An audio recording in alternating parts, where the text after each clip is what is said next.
Iti sabali pa nga banger, iti dati nga gundaway apo amen teman dati drug by bus subject. Iti San Nicolas, iti high value individual kat agbabawi ka no. Ay apo barok.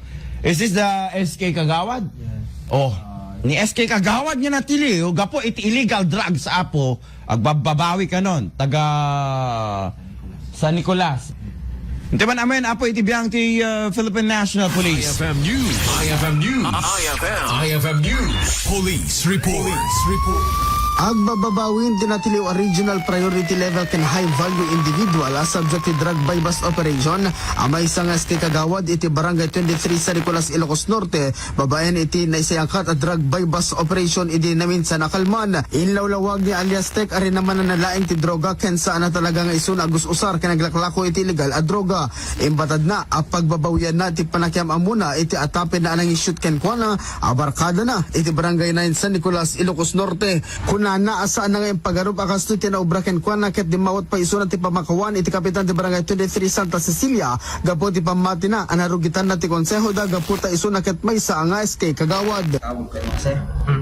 Barkada ko taga barangay 9. Inay ba nag-j parte ti barangay 9 sa San Nicolas.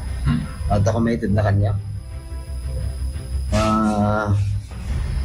Pagod nga agas ko napaanak mo sir.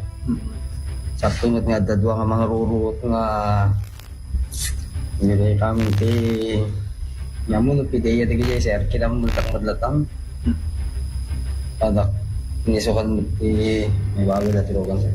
But sir, pati nga ano nun yung kumadjujuited na sir nga may paming ng agas. Ko ma sir. Gusto kung kasi dyan maggamit pa sa amang sir.